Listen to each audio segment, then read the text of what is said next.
ದ್ವಿತೀಯ PUC ಕನ್ನಡ ವಿಷಯದ ಉಪನ್ಯಾಸ ಮಾಲಿಕೆಗೆ ತಮಗೆಲ್ಲರಿಗೂ ಸ್ವಾಗತ. ಇಂದಿನ ತರಗತಿಯಲ್ಲಿ ನಾವು ಪಾಠ 5 ಧಣಿಗಳ ಬೆಳ್ಳಿ ಲೋಟ ಗದ್ಯ ಭಾಗದ 4 ಅಂಕದ ಪ್ರಶ್ನೆಗಳು ಹಾಗೂ ಅವುಗಳಿಗೆ ಸಂಬಂಧಿಸಿದ ಉತ್ತರಗಳನ್ನು ಈ ತರಗತಿಯಲ್ಲಿ ನಾವು ತಿಳಿದುಕೊಳ್ಳೋಣ. ಪ್ರಶ್ನೆ 1. ಚಿನ್ನಮ್ಮ ಮತ್ತು ಆಕೆಯ ಕುಟುಂಬಕ್ಕೆ ಹೊಳೆಯ ಬಗ್ಗೆ ಅಸಹನೆ, ಕೋಪ ಉಂಟಾಗಲು ಕಾರಣವೇನು? ಪ್ರಸ್ತುತ ಕಥೆಯಲ್ಲಿ ಹೊಳೆ ಒಂದು ಪಾತ್ರವಾಗಿ ಚಿತ್ರಿಸಲ್ಪಟ್ಟಿದೆ. ಕುದುಪ ಚಿನ್ನಮ್ಮ ದಂಪತಿಗಳು ಧಣಿ ವೆಂಕಪ್ಪಯ್ಯನವರ ಮನೆಯ ಕೆಲಸದಾಳುಗಳು.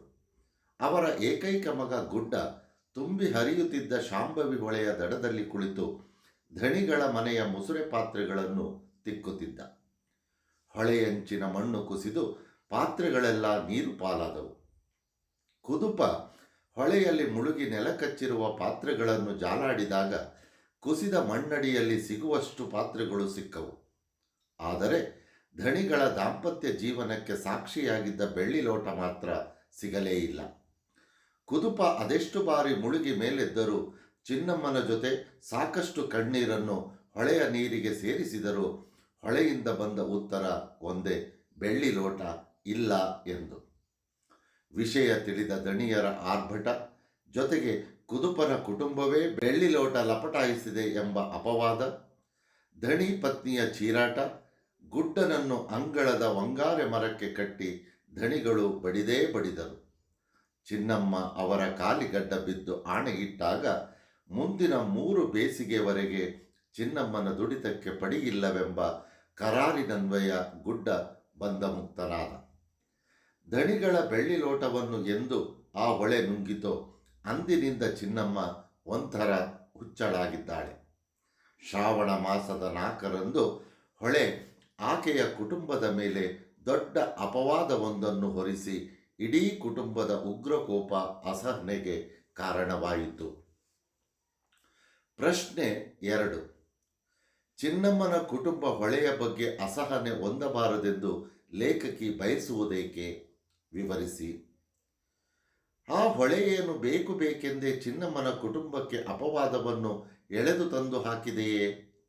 ಅದಕ್ಕೂ ಈ ಪುಟ್ಟ ಸಂಸಾರದ ಬಗ್ಗೆ ಅದೆಷ್ಟು ಪ್ರೀತಿ, ವಾತ್ಸಲ್ಯ, ಕಾಳಜಿ, ಅನುಕಂಪವಿಲ್ಲ?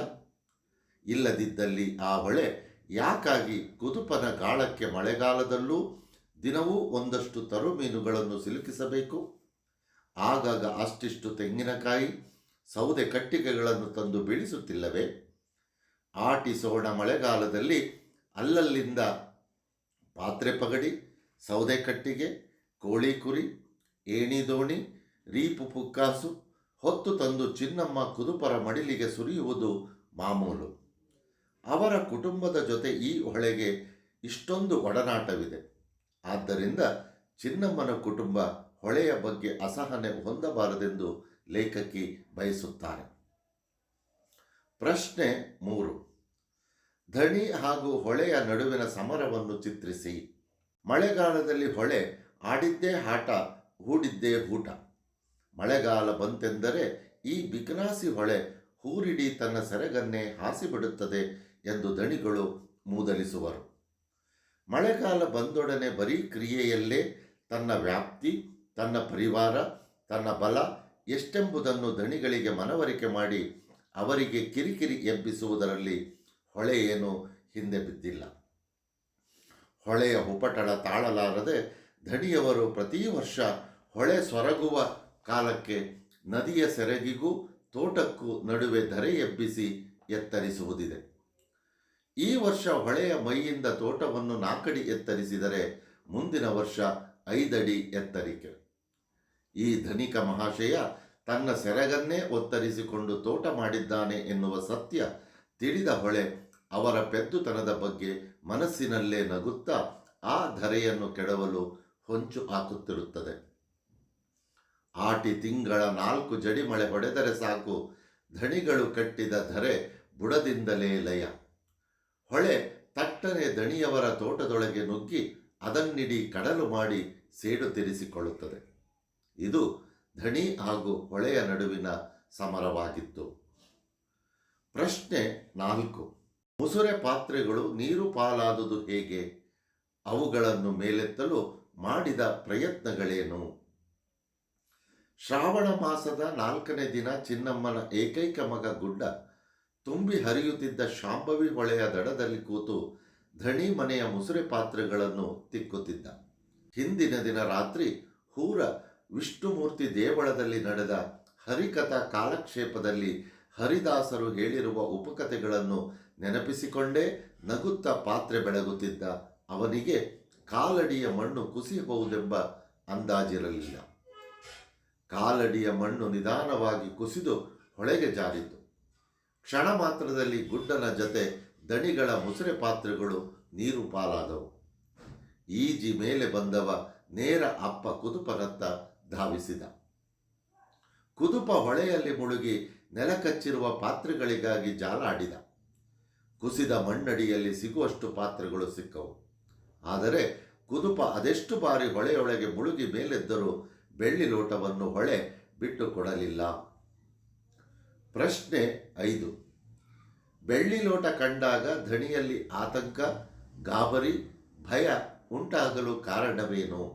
ನಿಧಾನಕ್ಕೆ ಕೂತಲ್ಲಿಂದ ಎದ್ದು ಬಂದ ದಣಿಗಳು ತನ್ನೆದುರು ಆ ದಂಪತಿಗಳು ಕೈಯಲ್ಲಿದ್ದ ಲೋಟವನ್ನು ಗಮನಿಸುತ್ತಿದ್ದಂತೆ ಅವರ ಎದೆ ಬಡಿತದ ಲಯ ತಪ್ಪತೊಡಗಿತು. ಯಾವುದೋ ಒಂದು ಕುಲಗೆಟ್ಟ ಲೋಟವನ್ನು ಅದ್ದಿ ತೆಗೆದು ಮಣಗಟ್ಟಲೆ ಕೊಳೆಗಟ್ಟಿದ್ದ ತನ್ನ ಎಲೆ ವಸ್ತ್ರದಲ್ಲಿ ಚಿನ್ನಮ್ಮನ ಕೈಗೆ ಕುದುಪ ಕೊಡುವಾಗ ಈ ಹುಚ್ಚು ಹೊಳೆ ಯಾವುದೋ ಮಳೆಗಾಲದಲ್ಲಿ ಯಾರದ್ದೋ ಮನೆ ಮಠ ಮುಳುಗಿಸಿ ಹೊತ್ತು ತಂದಿರುವ ಲೋಟವಿರಬೇಕೆಂದು ದೂರದಿಂದಲೇ ಯೋಚಿಸಿದ್ದರು.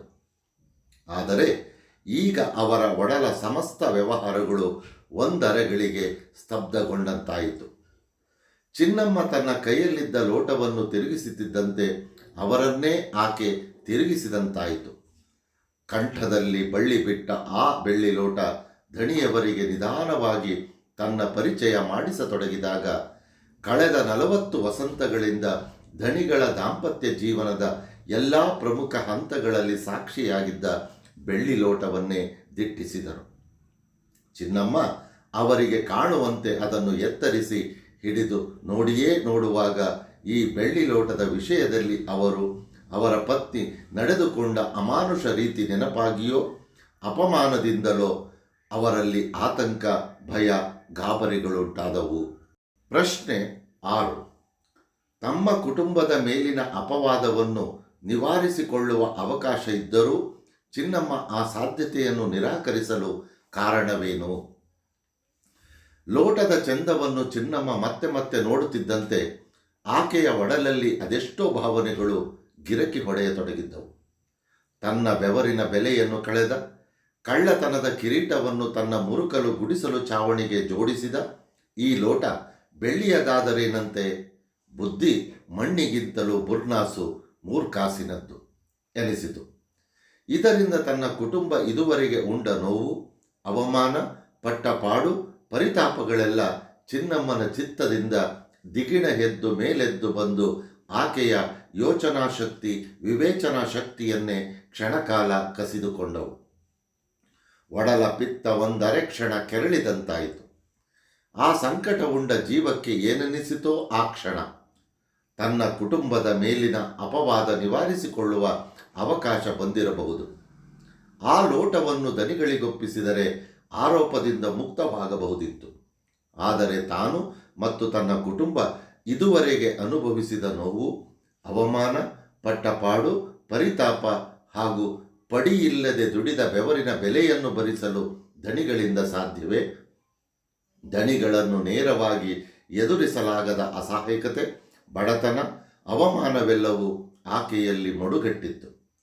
ತನ್ನ ಕುಟುಂಬದ ಸ್ವಾಭಿಮಾನಕ್ಕೆ ಬಂದ ಧಕ್ಕೆಗೆ ಪ್ರತಿರೋಧವಾಗಿ, ಪ್ರತಿಭಟನೆಯ ಪ್ರತೀಕವಾಗಿ ಅವರಿಗೆ ಕಿಂಚಿತ್ತಾದರೂ ಅವಮಾನ, ಪಶ್ಚಾತ್ತಾಪವಾಗಬಹುದೆಂದು ದಣಿಗಳ ಎದುರಿಗೆ ಚಿನ್ನಮ್ಮ ಬೆಳ್ಳಿ ಲೋಟವನ್ನು ಒಳೆಯ ಆಳ ಮಡುವಿನತ್ತ ತೂರಿ ಎಸೆದೇ ಬಿಟ್ಟಳು.